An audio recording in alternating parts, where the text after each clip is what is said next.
As a chef, I've always admired Iberian pigs. When people put a slice of Iberian pork in their mouth, we want them to ask the question, why does it taste different? And most of it's down to the breed. I mean, they're really special animals. They have the capability to produce such delicious meat.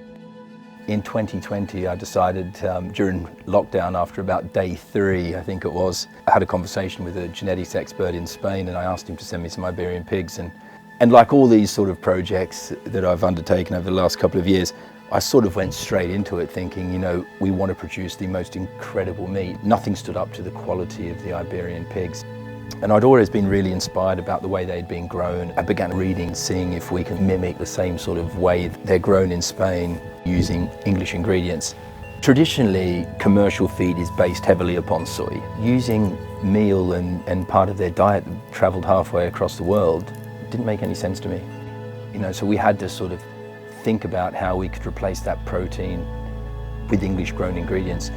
My job is looking at the formulations of the feed and resource efficiency in food sourcing, holding on to those really important ingredients like omega-3, a really important part of our ethos. So we put as much importance on what goes into the pig's mouth as we put into our own. And we do that through using peas and beans and sunflowers and oilseed rape. They're grown on the farm, milled on the farm where we need to, and mixed. Because we're cold pressing, we get really high oil contents and high levels of omega-3 going back into those pig diets. Our sole focus is on animal welfare and meat-eating quality. It fills me with a huge amount of pride to see those pigs outside in their natural environment living the best life.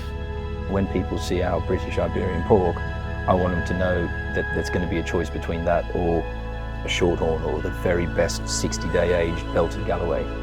Everything we do about producing food has to be delicious. And Lake District have been fantastic. They treat the pork in the same way they do age their very best cuts of meat. They're taking time with it, careful butchery, looking at all the different cuts. This pig is unlike any other, and when you look at the external fat, the intramuscular fat, the construction of the muscle, it's the perfect pork to age. And if we are going to have a pork product which is up there with the very, very best beef and lamb, it's important that we're able to age it in the same way. Huge amounts of Iberian pork get imported into this country every year. In the same way, the feed is being imported into this country. We need to try and stop both of those things. And if we can make a small dent on that at a very, very high welfare standard, then that's what we've got to keep focusing on.